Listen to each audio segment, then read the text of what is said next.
hermanos, vamos a pasar al consejo de la palabra del Señor. Y en este día el Señor ha puesto un mensaje en mi corazón para compartir con ustedes, que lleva por título Betel, Casa de Dios. ¿Cómo es el título? Betel, Casa de Dios. Todos los que estamos aquí tenemos un lugar donde habitar. Gracias a Dios, ¿verdad? Que aquí no hay ningún homeless. Qué triste esas personas que no tienen un lugar donde vivir. Pero ya sea que usted sea el dueño de una casa o que rente una casa o un apartamento, por el solo hecho de usted vivir allí, y si usted paga, ¿verdad?, la renta o el mortgage, eso lo constituye el dueño del lugar. Y como dueño de esa casa donde usted vive, donde usted habita, usted tiene todo el derecho de poner reglas, de estipular, ¿verdad?, las cosas como se van a hacer en su casa, los horarios que se van a mantener de la comida para irse a dormir. Usted como dueño de la casa estipula, ¿verdad?, cuál es la responsabilidad de los miembros de la familia. Aún los niños deben de ir teniendo responsabilidad para ayudar en el aseo, en el mantenimiento de la casa. Amén, padres de familia. Es bueno enseñarle a los niños desde corta edad. Claro, la edad tiene que estar apropiada, ¿verdad? Usted no le va a pedir a Manuel que vaya y saque la basura, imposible, ¿eh? Pero ya cuando Manuel crezca y llegue a una edad, usted le va a empezar a enseñar a guardar los juguetes, a ayudar a la mami y todo eso. Lo mismo aplica a todos los niños de aquí de la iglesia, ¿eh? Entonces, como dueños podemos hacer eso. Y como dueños de una casa, ¿verdad?, tenemos tanto responsabilidades como privilegios. La casa nos da cobertura, sí, amén, nos da protección. Ahí los niños tienen la tremenda bendición que en la casa siempre van a tener un plato de comida.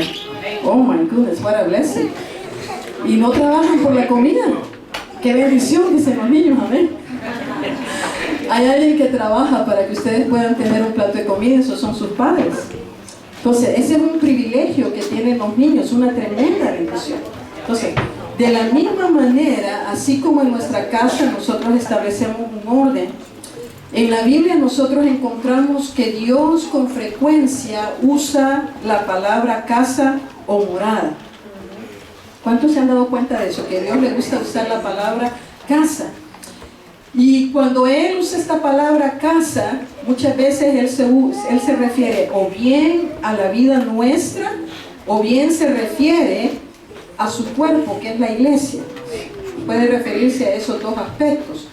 Y en este día el Señor quiere llevarnos a meditar y a reflexionar que para que podamos estar en su casa, esto es el lugar de su presencia, es necesario que nosotros nos ciñamos a las normas que Él como dueño de la casa ha establecido. Le voy a pedir que me acompañe por favor a Génesis, el capítulo 35. Génesis 35, vamos a dar lectura a los versículos del 1 al 7. Y aquí, hermanos, no se prohíbe alabar a Dios.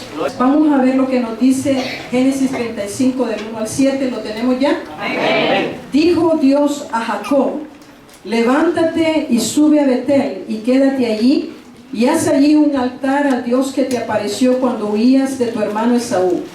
Entonces Jacob dijo a su familia y a todos los que con él estaban: quitad los dioses ajenos que hay entre vosotros, y limpiaos, y mudad vuestros vestidos, y levantémonos y subamos a Betel, y haré allí altar al Dios que me respondió en el día de mi angustia, y ha estado conmigo en el camino que he andado.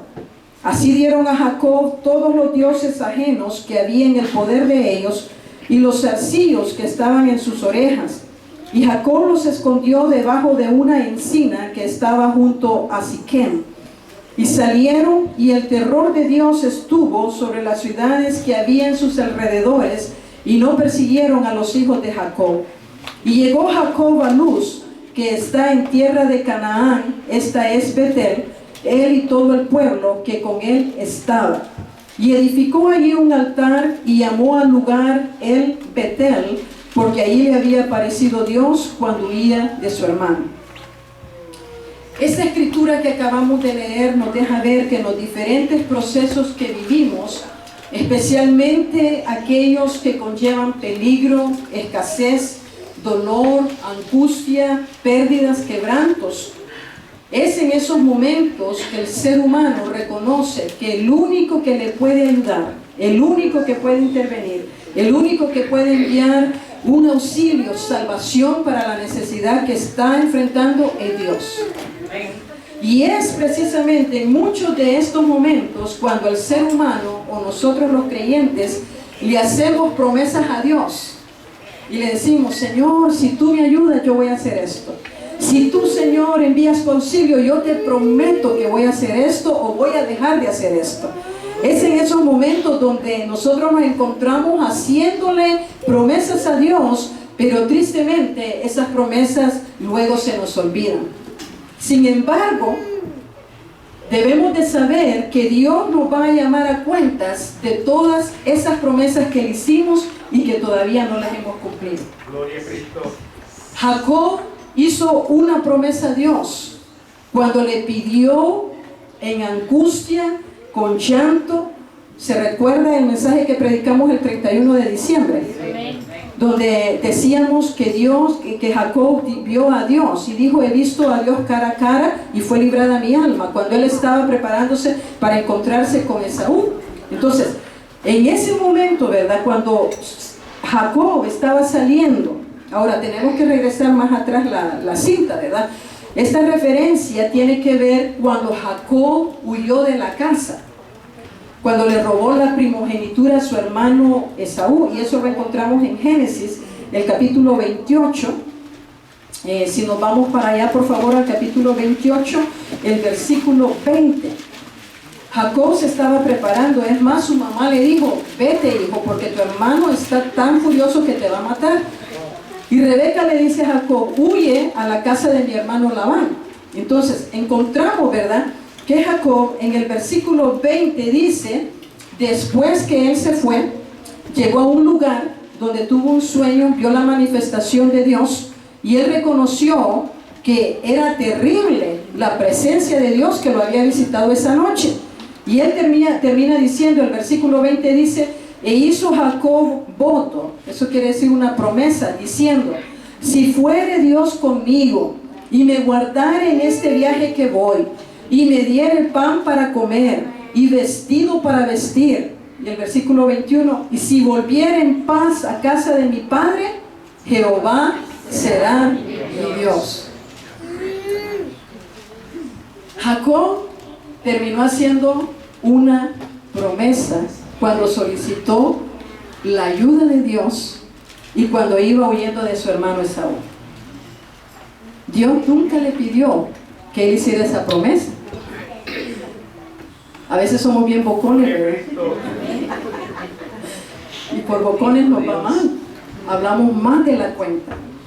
Hacemos promesas que no recapacitamos, no pensamos si vamos a tener el poder y el calibre de cumplir lo que prometemos. Por eso la Biblia nos exhorta que nosotros debemos de tener cuidado en lo que hablamos y lo que decimos. Porque si vamos a prometer algo que no podemos, es mejor no prometerlo, es mejor no comprometerse. ¿Amén? Y esto fue lo que le pasó a Jacob. Ahora, la promesa que él le hizo a Jehová es que Jehová sería su Dios si Dios guardaba su vida, si Dios le daba pan para comer, si le daba vestido y si lo hacía volver en paz a la casa de su padre. En este proceso que Jacob enfrentó, encontramos que Dios caminó con Jacob, guardándolo, proveyéndolo a cada una de sus necesidades. Es más, Dios engrandeció la familia de Jacob y cumplió los propósitos que él se había determinado en Jacob mismo. Sin embargo, Jacob olvidó la promesa, así como nosotros olvidamos las promesas que le hacemos a Dios. Y esto, amados hermanos, a mí me llevó a reflexionar y a pensar: ¿por qué será que se nos olvida cumplir lo que le prometemos a Dios? ¿Por qué será que se nos olvida? Es bien fácil comprometernos, pero después no cumplir lo que decimos que vamos a hacer por el Señor. ¿Por qué será? Encontré 5 factores, hermanos. El primero de ellos es porque el enfoque, el centro de nuestra vida no es Dios. El enfoque nuestro está más en la bendición que en el dador de la bendición. Y amados hermanos, cuando el creyente se acostumbra a poner los ojos en la bendición, no en el dador de la bendición, ese creyente nunca va a ser un creyente comprometido para con Dios y su reino. Porque ese creyente va a tener que estar viendo la bendición primero para que él pueda caminar. Y amados hermanos, el testimonio de la hermana en este momento me viene como anillo al dedo. La hermana testificaba que ella estaba con dolor, un fuerte dolor que hizo que la llevaran al hospital. Imagínense, hasta el hospital. Eso quiere decir que era demasiado terrible el dolor que tenía en la espalda. La hermana se oró por ella, estuvimos orando en el grupo de alcance el domingo aquí, el lunes se oró casi a diario, se estuvo orando por la hermana. La hermana comenzó a experimentar un poquito de alivio, pero no la sanidad completa.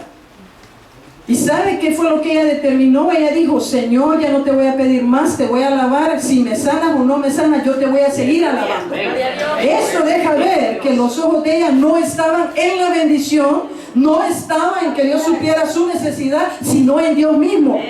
Y amados hermanos, cuando nosotros enfocamos nuestros ojos no en el Señor, sino en la bendición, eso va a hacer que nosotros seamos creyentes que no cumplen la promesa que le hacemos al Señor. Porque una vez se fue la bendición, la gozamos, se nos olvidó todo, y lo único que en nuestra mente está es en otra bendición. No podemos seguir caminando así, hermanos. Dios es un Dios de bendición, claro que sí. Dios provee nuestra vida, claro que sí. Dios nos ama, Dios es fiel. Pero Dios está llevando a su pueblo a madurez. Y para madurar tenemos que entender que va a haber momentos en que Dios no va a responder a nuestra oración. Va a haber momentos en que Dios no le va a sanar, hermano. Va a haber momentos en que Dios no va a abrir los cielos. Va a haber momentos en que la provisión no va a venir. Entonces, hermana, entonces usted se contradice, dice que Dios nos ama, que Dios todo lo puede. Sí, claro que sí. Pero no podemos olvidar que Dios es un Dios soberano, un Dios de propósito, un Dios que se ha trazado un plan para cada uno de nosotros. Y Él sabe que para el cumplimiento de ese plan, muchas veces tenemos que caminar por el valle de sombra y de muerte. Muchas veces tenemos que caminar por el valle donde no hay provisión, donde hay mucho dolor porque no encuentro el alivio para la enfermedad que tengo. Vamos a caminar, hermanos, por situaciones en las cuales pareciera que Dios no está presente, pero es en esos momentos donde Dios está cumpliendo su propósito en su vida y en mi vida. Si seguimos fijando los ojos en la bendición y no en el dador de la bendición, we are missing the whole picture here. ¿Me entienden los jóvenes lo que estoy diciendo, verdad? Oh, sí. Extraviamos. Gloria a Dios, que ahí salió un joven. Bien canosito, pero joven, gloria a Dios. Me encanta ese espíritu juvenil. Entonces, perdemos de vista la esencia de quién es Dios. Segundo, porque es muy fácil ser agradecidos en el momento que recibimos la bendición, pero después que disfrutamos la bendición es bien fácil ser gente desagradecida. Así es. Cuando somos desagradecidos se nos olvida con facilidad recordar las misericordias y los favores que hemos recibido de parte del Señor. Por lo tanto, la promesa que le hicimos no es importante cumplir. Tercero, porque buscamos más las cosas de este mundo que las cosas de arriba, donde Cristo está sentado a la diestra del Padre. Por eso, amados hermanos, la energía suya y la energía mía, la energía tanto mental, emocional, espiritual y física, tendemos a canalizarla hacia las cosas del mundo que son perecederas más que en Dios y en su reino. ¿Es cierto esto, sí o no? Sí. Terminamos toda nuestra energía, la canalizamos donde no debemos. ¿Sabe? De que es muy fácil canalizar la energía en las cosas que perecen. Gloria a Cristo. Y hermanos, nosotros debemos de aprender a ser gente sabia. Amén. La gente sabia sabe dónde canalizar su energía. Y si nosotros somos sabios, deberíamos de canalizar toda nuestra energía en las cosas espirituales, las cosas que son del reino de Dios, porque esas cosas son eternas, no perecen. Aquí, hermanos, usted no se va a llevar nada. Si usted llega a pasar a la eternidad en este día, que el Señor nos guarde, ¿verdad? Eso. Pero si alguno llegara a pasar a la eternidad, ni el vestidito que le pongan, ni el trajecito que le pongan para que se vea bonito el último día que le vamos a decir adiós, ni eso se lo va a llevar, porque eso se va a pudrir. Entonces, no hay nada que nos vamos a llevar. Lo único que yo me voy a llevar conmigo al cielo es mi relación con Cristo. Las cosas que hice por Él aquí en la tierra, las almas que gané, eso me lo voy a llevar conmigo al cielo, porque eso no perece, eso tiene un valor eterno. Cuarto, porque hemos llegado a creer que como Dios es un Dios de tanta bondad y misericordia, que se apiada de nosotros todo el tiempo, a Él no toma en serio las promesas que yo le he hecho. Al fin y al cabo, Él sabe que yo soy frágil, que soy débil y muy necesitado, y me va a perdonar. Si usted tiene ese concepto de Dios, está muy equivocado, porque este Dios no es un Dios alcahueto. Este es un Dios, hermanos, que con amor y con verdad nos corrige y nos lleva a cambios en nuestra vida. Dios es paciente, Dios es misericordioso, pero llega un momento en que Él dice, bueno, si no me entiendes, voy a empezar a apretar la pitita. Amén. Y Dios comienza a jalar la pitita, las cuerdas de amor que envía para hacernos comprender y entender lo que Dios quiere hacer con nuestra vida. Quinto, porque Dios en su totalidad no es el Señor de nuestra vida. Si Él fuera el Señor de nuestra vida, nosotros no solamente cumpliríamos las promesas que hacemos, sino que también nos esforzaríamos y lucharíamos por alinear nuestra vida y todo lo que compete a nuestra vida según sus mandamientos. Gloria a Cristo. Y este es el mayor problema por el cual no cumplimos lo que a Dios le prometemos. Y esto, amados hermanos, se vuelve sumamente grave. ¿Sabe por qué? Porque si Jesús, al que nosotros aceptamos como Salvador y Señor de nuestra vida, si Él es el Señor, entonces, si yo me conduzco de esa manera, como le describí anteriormente, quiere decir que alguien más está siendo el Señor de mi vida. O Jesús es Señor, o Él no es Señor. Así es. Y si Jesús no es Señor de su vida, quiere decir que alguien más se ha sentado en el trono de su vida, que está siendo el Señor de su vida. Y esto, amados hermanos, es muy grave, porque este era el problema que tenía Jacob, su familia y toda su casa, incluyendo sus siervos. Cuando Dios no es el Señor, el corazón se abre a la adoración de otros dioses. Y esto es lo que encontramos en el versículo 2 del capítulo 35 que acabamos de leer. Cuando esto sucede, que el corazón se abre a otros dioses, entonces el creyente no puede tener comunión con Dios. ¿Sabe por qué? Porque Dios no puede habitar donde hay idolatría. Así de sencillo. Dios no puede cohabitar con imágenes. Dios no puede vivir donde se le levantan altares a otros dioses. Si hay idolatría, será imposible levantar un altar a Dios. Esto por la sencilla razón es porque la función del altar es tanto para adorar a Dios como también para ofrecerle sacrificios.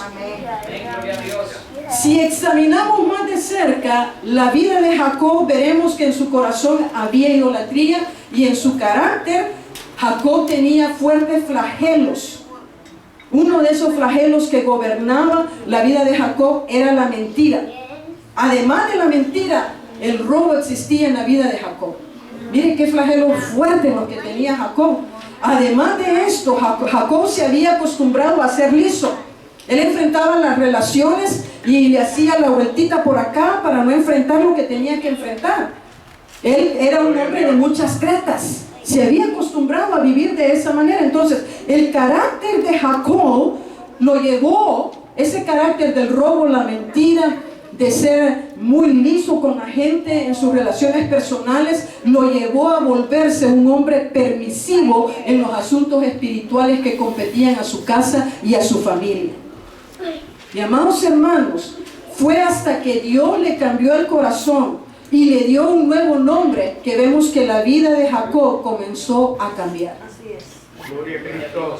Sin duda, la experiencia que nos narra el capítulo 34, no lo vamos a leer, solo se lo voy a mencionar para que ustedes puedan comprender lo que Dios nos quiere decir en esta mañana.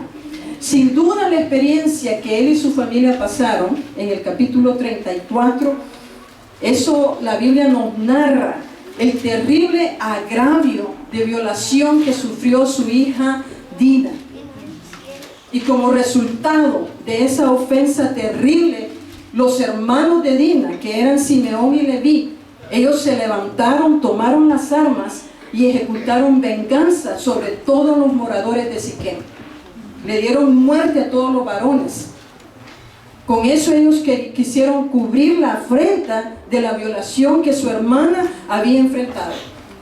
Y amados hermanos, encontramos a Jacob en este tiempo, entre el capítulo 34 y el capítulo 35 de Génesis, donde Dios le habla y le dice que se vaya de Siquem y suba a Betel. Y encontramos a Jacob como que él comienza a reflexionar y comienza a examinar cómo ha sido el andar de su casa, cómo ha sido el andar de su familia, qué cosas han permitido, qué cosas son las que les han sucedido, por qué ese dolor que tuvo que pasar con la violación de Dina. En realidad, si él hubiera seguido hacia Canaán, hacia el punto donde Dios lo llevaba, quizás Jacob no hubiera tenido que parar en Siquem. Y hermanos, hay muchas cosas en nuestra vida que nos pasan porque no seguimos el plan que Dios nos ha dado. Y cuando no seguimos el plan que Dios nos ha dado, creemos que nosotros tenemos más razón que Dios. Y después, cuando el dolor nos visita, cuando el sufrimiento llega a nuestra puerta, cuando la tragedia envuelve a nuestra familia, entonces comenzamos a recapacitar, a meditar qué fue lo que pasó, Dios. Y comenzamos a decirle: Dios, ¿pero qué pasó ahí? ¿Por qué no cuidaste a mi familia? Cuando en realidad no es a Dios a quien tenemos que preguntarle por qué no cuidó a nuestra familia, sino que tenemos que hacer la pregunta a nosotros mismos. ¿Qué fue lo que permití? ¿Por qué sucedió esto en mi familia? Y encontramos que Jacob comienza a reflexionar y él se da cuenta que él no había sido el sacerdote del hogar que Dios esperaba de él. Cuando el Señor le habla y le dice que deje Siquem y se vuelva a Betel, que esto es casa de Dios, Dios le dice que se vaya para allá para que levante un altar al Dios que se le apareció cuando huía de su hermano Esaú. Es ahí, solamente ahí, amados hermanos, cuando Jacob entiende que era necesario que su familia hicieran dos cosas para que juntos pudieran subir a Betel, a la casa de Dios, y él como sacerdote del hogar pudiera levantar el altar que Dios le estaba demandando. Primero que nada, lo que la familia de Jacob tenía que hacer era quitar los ídolos que habían abrazado, en los cuales ellos habían puesto su confianza y su fe.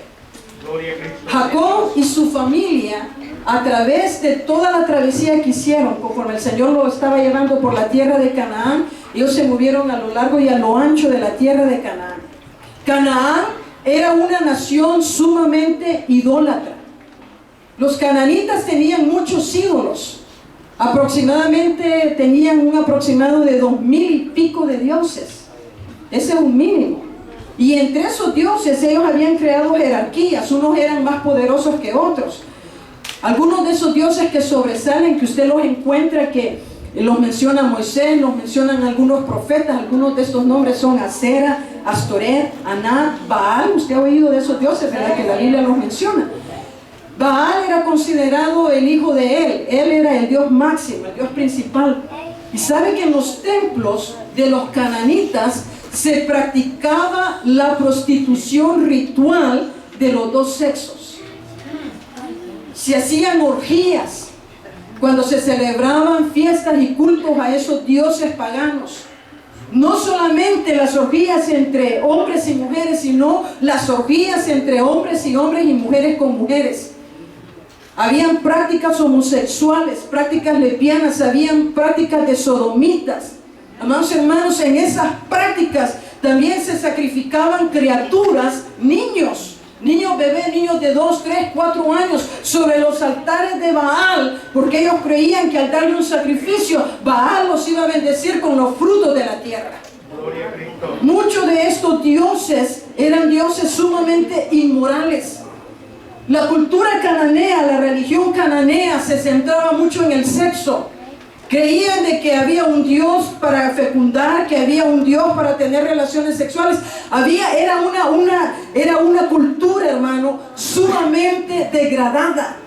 Una cultura sumamente que no conocía para nada lo que era el temor a Dios.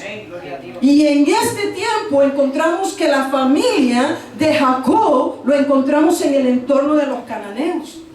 Y es aquí donde la Biblia, ¿verdad?, nos narra en Génesis 31, 30 al 35, nos dice que cuando Jacob decidió huir con su familia, mire este hombre, qué tremendo los flagelos, lo que hace en la vida de una persona. Jacob nunca pudo disfrutar de una casa permanente hasta que arregló su vida con Dios. ¡Wow! ¡Qué tremendo esto!, ¿verdad? Jacob nunca, mire, salió huyendo de la casa de su papá y su mamá porque el hermano lo iba a matar. La mamá le dice: hijito precioso, bonito, mi favorito, andate allá donde tu tío Labán, te casás con una de las hijas de él y haces tu vida allá. Y Jacob siguió el consejo de su mamá, se fue, se casó con una de las primas de él, con Rebeca. Jacob tuvo dos mujeres, con Lea y Raquel, ¿verdad? Y una de ellas se convirtió en la favorita de él. Y la favorita de él era idólatra. ¿Sabe que el papá de Raquel era un hombre que tenía ídolos en su casa? Y esa costumbre, hermanos, era muy prevalente. Estos ídolos eran figuras de arcilla que se tenían en los hogares y se creía que les iba a dar o bien la buena suerte, les iba a dar prosperidad, les iba a dar amor, dinero, salud, como hoy en día la gente proclama esas mentiras. Y los tenían y levantaban altares. Y ellos creían, ¿verdad?, que cuando oraban a su Dios, Dios los iba a prosperar y les iba a conceder todo lo que necesitaban en la vida. Entonces, cuando Jacob le dice a sus mujeres y a sus hijos que tienen que salir huyendo de de Labán, porque Labán se estaba aprovechando del amor que él tenía por Raquel y lo estaba explotando. Qué tremendo lo que sucede con los mentirosos, los ladrones. Va a haber otro mentiroso mayor que ellos que les va a hacer pagar las cuentas que le hicieron a otro. Qué tremendo. Todo lo que nosotros cosechamos en esta vida lo vamos a tener, lo que sembramos lo vamos a cosechar. Y encontramos, ¿verdad?, que Jacob ya no pudo más con el trato que recibía de Labán y dijo: la única alternativa es que huyamos. Y cuando decidieron huir, Raquel se va y se roba los dioses de su padre. Qué tremendo, un ladrón con otro ladrón, qué cosas las que terminan haciendo. Y esos dioses, amados hermanos, la Biblia, especialmente en el libro de los Jueces, los llama terafines. Yo ya le dije lo que ellos creían, pero la Biblia también nos dice de que en las prácticas de los cananeos, además de ser idólatras, ellos practicaban la hechicería, el culto al zodíaco, las estrellas, los astros, y también eran muy supersticiosos. En este pasaje que leímos hace referencia a los zarcillos, que Jacob le dijo a su familia: tienen que entregar todo Dios que tengan. Y los zarcillos, déjenme explicarle por qué esto es importante. Porque los cananeos, ellos tenían la costumbre, era algo religioso. O sea, yo uso zarcillos, uso aretes, pantallas, como le quieran llamar, pero yo no las uso para adorar a nadie, las uso porque es un ornamento que me hacen embellecer.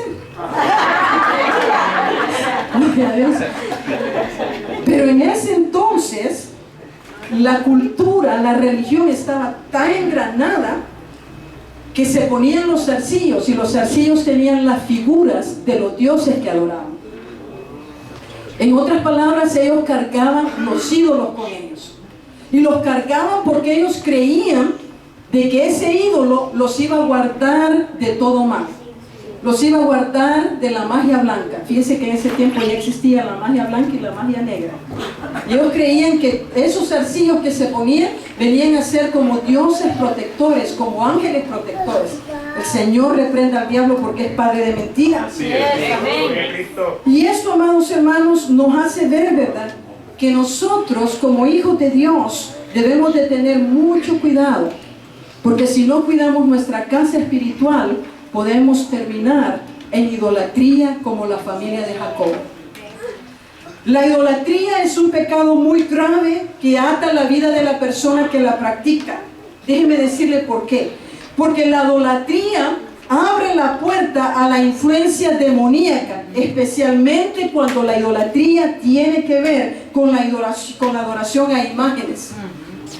Allá en el cielo existió un ángel precioso y especial que quiso ser como Dios. Desde ese momento que él quiso usurpar el trono de Dios para ser como Dios, para recibir la adoración que solo Dios se merece, ese ángel fue expulsado del cielo por su pecado de orgullo y rebeldía. Y desde ese momento, ese ángel que se llamaba Luzbel se le dio el nombre de Satanás. Desde ese momento Satanás él busca y pretende que se le rinda adoración como a Dios. Y Satanás echa mano de todos los medios posibles para que el ser humano le rinda adoración.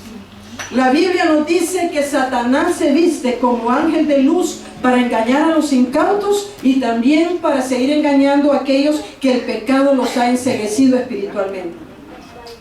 1 Corintios, y aquí sí vamos a leer este pasaje porque lo considero muy importante. 1 Corintios 10, versículos 19 y 20 dice: ¿qué digo pues? ¿Que el ídolo es algo o que sea algo lo que sacrifican los ídolos? Antes digo que los gentiles sacrifican, a los demonios los sacrifican, y no a quién, y no a Dios. La Biblia claramente nos dice y nos enseña que detrás de todo ídolo, detrás de toda virgen, detrás de todo santo, hay un demonio. Muchos hoy en día atestiguan que la virgen fulana de tal, el santo fulano de tal les hizo el milagrito, o que ese santito, esa virgencita le respondió a su oración. Mentira del diablo. El que le respondió a esa oración, el que le hizo el milagro, fue Satanás a través de la obra de un demonio trabajando a su servicio. ¿Para qué? Para retener al pecador, para retener al incauto en la idolatría, para seguirle haciendo creer que sus oraciones Dios las está respondiendo. A todas estas personas yo les pregunto en este día: ¿será posible que el Dios de la Biblia, que ha prohibido la adoración de ídolos, se contradiga a sí mismo cuando usted le atribuye ese milagro a Dios? Oiga lo que dice Dios en su palabra en Éxodo 20. Si por favor me acompaña, por favor, a Éxodo capítulo 20. Éxodo capítulo 20. Gloria a Cristo. El versículo 3 y 5 vamos a encontrar algo muy importante aquí que nos va a dar la respuesta a todas esas personas que dicen que recibieron un milagro de parte de Dios. Éxodo 20, versículo 3 y 5 dice: no tendrás dioses ajenos delante de mí, no te harás imagen ni ninguna semejanza de lo que esté arriba en el cielo, ni abajo en la tierra, ni en las aguas debajo de la tierra. No te inclinarás a ellas, ni las honrarás. ¿Por qué? Porque yo soy Jehová tu Dios, fuerte, celoso, que visito la maldad de los padres sobre los hijos hasta la tercera y cuarta generación de los que me aborrecen. Amados hermanos, en Dios no hay contradicción. Dios no es un Dios embustero. Sea todo hombre mentiroso y Dios sea veraz. La palabra de Dios dice que Dios es veraz, que Él es verdadero. En Él no hay sombra de muerte. En Él habita la luz. No puede habitar las tinieblas. Por lo tanto, esos milagros no vienen de la mano del Dios de la Biblia. Esos milagros, esas oraciones, esas sanidades no proceden de la fuente de vida. Proceden de la fuente que trae muerte. La Biblia nos dice que Satanás es padre de mentira. Él es experto en engañar a la gente. Y amados hermanos, nosotros tenemos que tener mucho cuidado con esto de la idolatría, porque la idolatría casi siempre está ligada a prácticas ocultas como son la hechicería, la lectura de cartas, la adivinación y el consultar a los muertos o a espíritus, cosas que Dios determinante ha prohibido en su palabra y que la llama abominación. La referencia está en Deuteronomio 18, 9, 12. Usted lo puede leer en su casa. Las personas que todavía son esclavas de Satanás no pueden ver el dominio que los demonios tienen sobre sus vidas como resultado de esas prácticas ocultas. Una persona que practica la hechicería no va a poder ver que demonios están ejerciendo control sobre su vida. Una persona que se ha enredado en consultar a los muertos, que va a los mediums, nunca va a poder ver que son los demonios que le están favoreciendo, que son los demonios los que traen un espíritu de mentira para hacerle creer que su abuelo, que su bisabuela, que su papá, que su tataranieto le habló. Mentira del diablo. Esa es la manifestación de un demonio. Aleluya. Y amados hermanos, lo terrible de esto es que hay creyentes que van a esos lugares de hechicería donde les lean las cartas. Hay creyentes que se han expuesto a los demonios, por eso los demonios los oprimen. Y déjeme decirle, cuando usted le abre la puerta a un demonio, el único que le puede cerrar esa puerta es usted. No es la iglesia, no es el ayuno y la oración que el pastorado puede hacer. El único que puede sacar a Satanás es el que le abrió la puerta. Hermanos, estamos viviendo tiempos malos, tiempos muy peligrosos, donde los creyentes que no están cimentados en la verdad de la palabra corren a las mentiras del diablo y después andan diciendo que el diablo los persigue, que no los deja dormir en las noches, que el diablo los persigue, que les jala la cama, que les hace un montón de cosas. Déjeme decirle, necesitamos examinar nuestra vida y saber qué es lo que hemos hecho. ¿Consultó la Ouija? ¿Le leyeron las cartas? Amados hermanos, tengamos mucho cuidado. En esos días que yo estaba de vacación, cuando yo venía viajando, que viajé allá a Europa, vi que mucha gente usaba el iPhone y iban entreteniéndose con las aplicaciones de juegos. Y yo dije, voy a ver qué es lo que hay aquí, cuáles son las aplicaciones donde la gente, usted sabe, la gente se pone a jugar. Hay juegos, ¿verdad?, en las aplicaciones. Y había una que me llamó la atención. Yo dije, esta parece interesante. Y le iba a hacer un download. Cuando le iba a hacer el download a esa aplicación que parecía de niños, parecía algo que no presentaba ningún problema, ninguna situación grave de peligro. Cuando le iba a hacer el download, me comenzaron a salir un montón de otras aplicaciones que venían con esa aplicación, y una de esas, hermanos, parecían diabólicas, endemoniadas.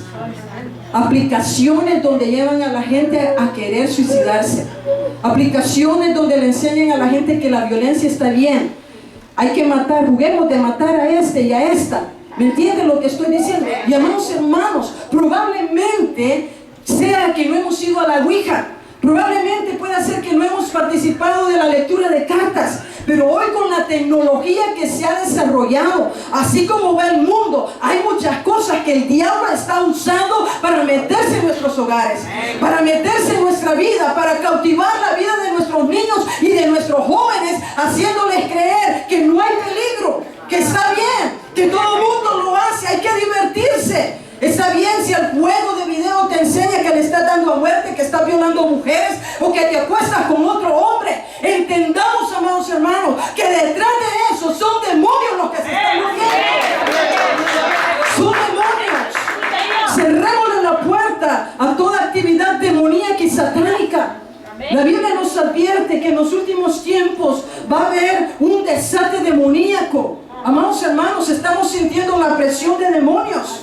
Yo no sé si usted la siente, pero hay un forcejeo en los aires. El enemigo no quiere que la iglesia avance. El enemigo no quiere el bienestar suyo. El enemigo no quiere que usted y su familia puedan prevalecer en el camino del Señor. Él está forcejeando, Él está luchando para ver cómo nos aparta del camino. Y las influencias demoníacas cada vez crecen más y más. Dios nos está llamando a que examinemos cuál es la idolatría que hay en nuestro corazón. ¿Qué es lo que hemos permitido que se venga a sentar en el trono de nuestro corazón, que no está permitiendo que Jesús sea Señor de nuestra vida? Amados hermanos, esto de la idolatría es sumamente grave. La única manera de ser libre de la influencia demoníaca, de la idolatría, de toda práctica oculta, hechicería, mediums, magia blanca. El diablo es muy mentiroso y le presenta a la gente que la magia blanca, esa no. La magia blanca sí. Mentira del diablo. Magia es magia. Amén. Entonces, La única manera en que nosotros podemos ser libres, en que una persona que ha caído en la garra de este pecado es confesando, renunciando, sacando y rompiendo toda práctica oculta. De lo contrario, el enemigo seguirá reclamando el terreno que uno pisó hasta que una completa victoria en la vida de esa persona o lo lleve a la muerte. Gloria a Dios. Hermanos, esto no es juego. El diablo no está jugando. Tal vez usted está jugando a la iglesia, pero el diablo, el señor diablo, no está jugando. Y él lo mira de una manera. O usted se hace victorioso, o él lo mata y lo lleva a perdición eterna. Él no está jugando. Nosotros muy probablemente vengamos a la iglesia y juguemos, pero él no está jugando. En 1 Corintios 10, el versículo 14, el Espíritu Santo a través del apóstol Pablo nos hace una advertencia, una exhortación a la iglesia y nos dice: huid de la idolatría. ¿Por qué el Espíritu Santo nos da esa amonestación? Porque la idolatría compite con el señorío de Cristo en nuestras vidas. Creo que ninguno de los que estamos aquí adoramos imágenes. Yo creo que ninguno adoramos imágenes. Sin embargo, si nosotros le permitiéramos al Espíritu Santo que nos examine y nos muestre la realidad de nuestro corazón, yo le aseguro que es muy posible que vamos a encontrar que estamos adorando algunas cosas y personas, y que a más de una de esas cosas o personas le hemos levantado un altar en nuestro corazón. Gloria a Cristo. Lo terrible de nosotros con las otras religiones es de que los ídolos de los otros sí se miran, pero los ídolos de los evangélicos no se miran. Eso es lo terrible. El único que mira esos ídolos es Dios. Y amados hermanos, puede ser que usted no le ha levantado un altar a la Virgen fulana de tal, al santo fulano de tal. Cada país, cuando yo hacía más viajes misioneros, encontraba que cada país tiene un santo que es altísimo, lo veneran. Cada país tiene su santo, cada país tiene su patrón, su virgen. Cada país tiene. Y amados hermanos, aquí yo no los veo que ustedes cargan santo, gloria a Dios. No veo a gente que carga imágenes, alabado sea el nombre de Jesús, amén. No veo que andan la pulsera balance, gloria a Dios. Esos son amuletos que la gente piensa que le trae buena suerte. Eso es diabólico, es demoníaco. Gloria al nombre de Jesús. Los ídolos de nosotros no se miran, pero están en el corazón. Y algunos de esos ídolos, amados hermanos, que no se miran, pero que Dios sabe que está el ídolo ahí, puede ser el trabajo, puede ser el señor dinero, la familia, el cónyuge. No, es que es mi esposito, mi esposita. Cuidado con el esposito y la esposita, porque si está ocupando el lugar de Jesús, eso es ídolo. Puede ser los amigos. No, es que yo no puedo vivir muy solo, muy solitario, hay que relacionarse. Dios no me hizo un ermitaño, me hizo gregario. Claro que si Dios nos hizo gregarios hay que tener relaciones, pero cuidado, no hagamos de una persona, un amigo o una amiga, un ídolo. El carro. Aquí en los Estados Unidos todas estas cosas, si usted se da cuenta, tienen que ver con el materialismo. La casa. Pero hermana, usted al principio hablaba de que qué bueno que tenemos bendición, que podemos vivir en una casa. Claro que sí, pero si la casa ocupa el lugar que Dios debe ocupar en su corazón, esa casa es un ídolo. Hay creyentes que cuando vivían en apartamento eran consagrados, dedicados a Dios, oraron, le pidieron a sus pastores: ore que el Señor me bendiga con una casa. Quiero darle una vida mejor a mi familia, a mi esposa. Ay, yo quiero ya salir de ese ambiente de los apartamentos para enseñarle a mis hijos el camino al Señor. Y el Señor les otorgó la casa. Cuando se la dio, empezaron a querer embellecerla. Ya no era suficiente un trabajo de 40, se fueron por otro de 20, terminaron trabajando, ¿cuántas horas? 60. Y algunos bárbaros hasta 80, no sé cómo alguna gente puede trabajar 80, pero con tal de proveer a la casa, de embellecerla, porque la compré vieja y porque era barata, entonces ahora tengo que arreglarla. Entonces, en la casa puede ser el Dios suyo. También, amados hermanos, el placer. Es que aquí trabajamos duros, hay que relajarse. Claro que sí. Nosotros somos una iglesia, creo yo, que es muy balanceada. Buscamos ser saludables en todos los aspectos, el físico, el espiritual, el emocional, el mental. Pero mucho placer, hermano, puede desviarlo del camino del Señor. Amén, está bien viajar. Qué bueno viajar, pero no permita que el placer llegue a ocupar el lugar que solo Dios puede tener. El ocio. La gente que no haya que hacer y tienen tiempo y no lo saben utilizar bien. El ocio puede ser la madre de muchos pecados. Mucho cuidado, hermanos. No permita que el ocio se enseñoree de su vida. Además de eso, tenemos la señora televisión. Esa sí que, Dios mío. Antes decían que era el cajón del diablo. Nosotros pues no le llamamos cajón del diablo, porque, amados hermanos, Dios nos ha dado las cosas para que las disfrutemos y para que usemos dominio propio. Para que no sea el control del televisor el que a mí me gobierne, sino yo que dominar el control del televisor. Pero la televisión se puede volver en un Dios. Creyentes que no van a la oración porque se quedan viendo programas de ¿qué? De televisión. Creyentes que no van a la vigilia porque no quieren perder el programa de las 10 de la noche. Es que no tengo el aparatito para grabarlo. Si tuviera el aparatito fuera. Amados hermanos, la internet se puede volver otro de nuestros dioses, como también el sexo. El sexo Dios lo dio para que se pudiera disfrutar entre un hombre y una mujer dentro de los lazos del matrimonio.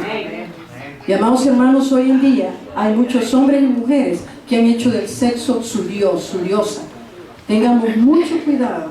¿Cuáles son los dioses que pueden estar en nuestra vida? Que le hemos abierto la puerta, que nadie los mira, pero que están estorbando el caminar suyo con Jesús. Lo segundo que tenían que hacer la familia de Jacob, antes que él pudiera ir a Betel, la casa de Dios, era limpiarse y cambiarse los vestidos. Para estar en la presencia de Dios y comunicar con Él, es necesario que estemos limpios de toda contaminación de carne y de espíritu.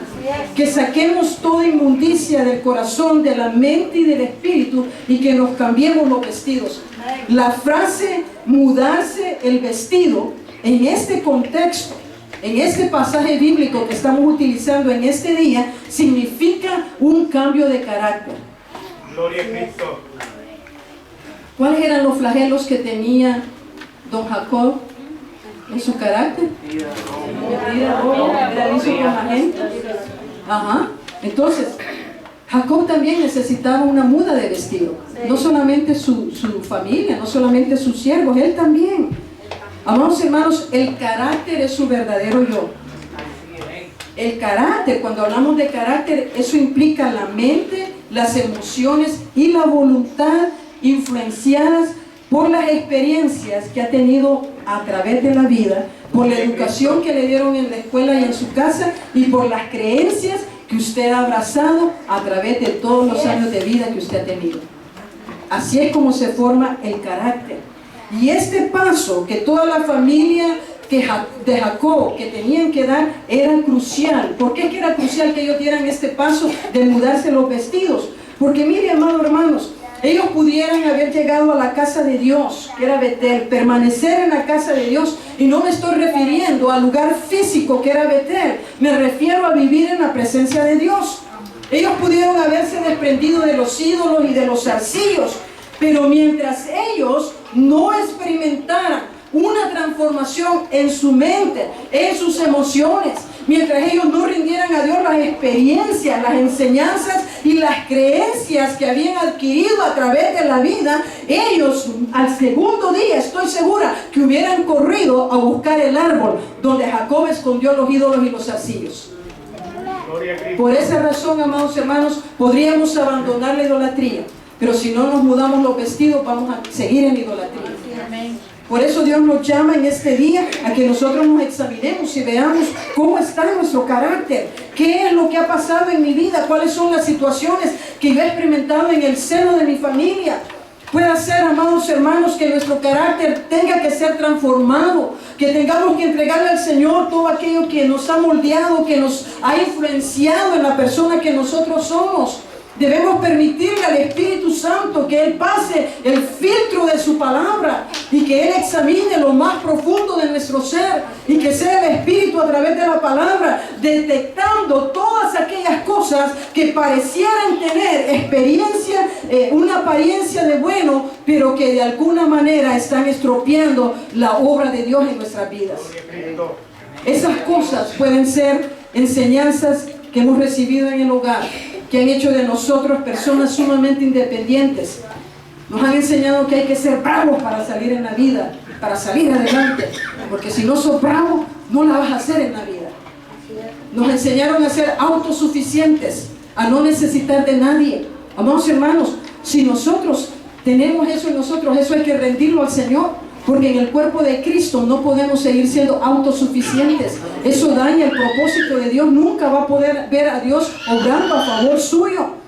Puede ser, amado hermano, amada hermana, que en su casa, en el seno del hogar, usted tuvo que experimentar o pasar por experiencias muy desagradables, vergonzosas y dolorosas que han marcado su vida, que lo han venido a transformar, a cambiar. Tal vez no es la persona que usted debe de ser. Eso hay que entregarlo al Señor. Ese vestido de quebranto y de dolor hay que dárselo al Señor.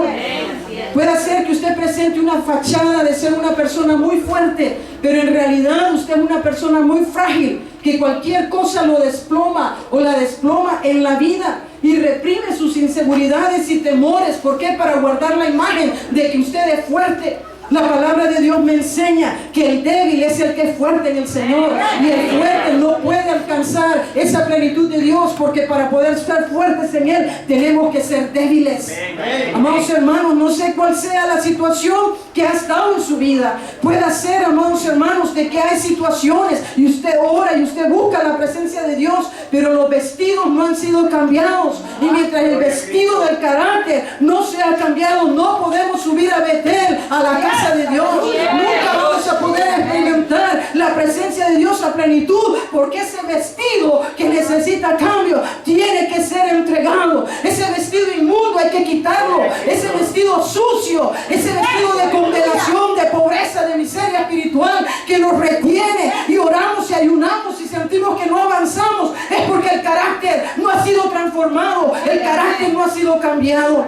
No sé cuál es el vestido que usted carga en esta mañana, pero Dios le dice: entrégame ese vestido. Si entregamos al Señor la idolatría y nos cambiamos los vestidos, vamos a tener un resultado.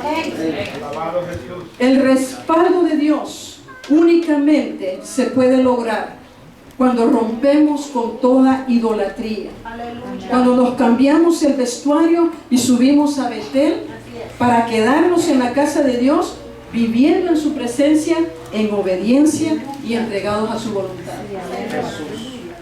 Así como la palabra de Dios tiene mandamientos, la palabra de Dios también tiene promesas de respaldo y bendición para todos aquellos que con corazón sincero abrazan sus mandamientos.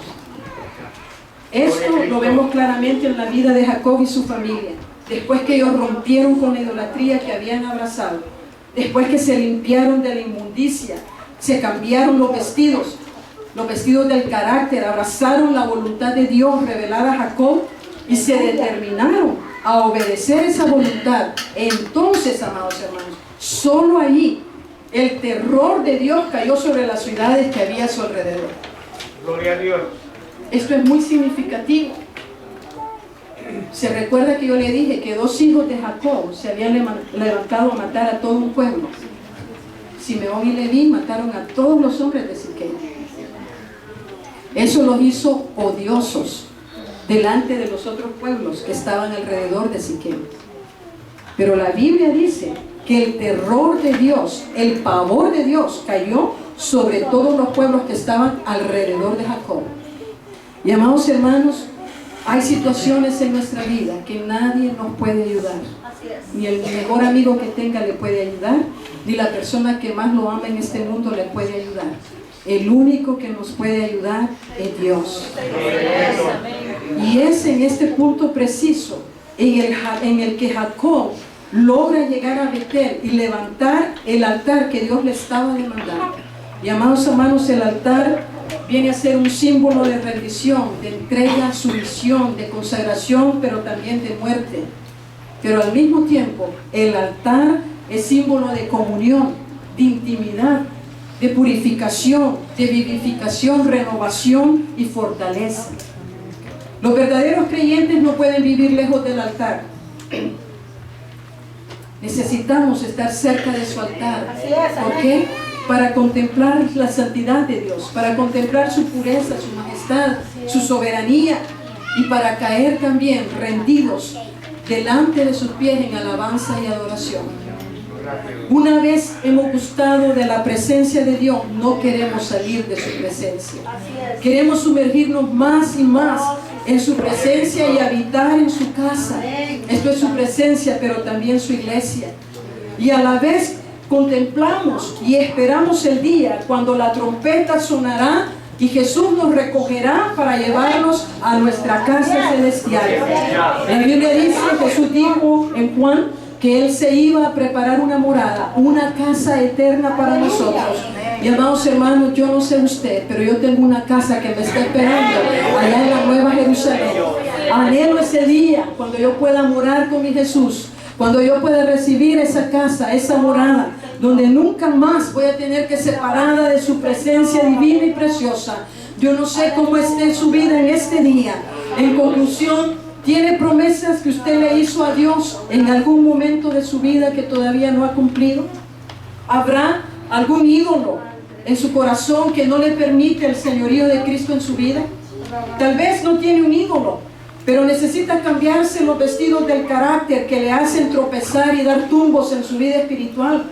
Probablemente en algún punto en su caminar con el Señor abandonó el altar. Y aunque usted viene a la casa de Dios, la presencia de Dios ha dejado de ser plena en su vida, no porque Él le haya dejado, sino sencillamente porque más bien usted comenzó a enredarse en las cosas del mundo. Gloria a Cristo. Sea cual sea su situación o condición, este día el Señor le llama, nos llama a que abandonemos el pecado en todas las formas, que renunciemos a la idolatría, a los ídolos de los evangélicos, y que cambiemos los vestidos que tenemos que cambiarnos, que restauremos el altar que está descuidado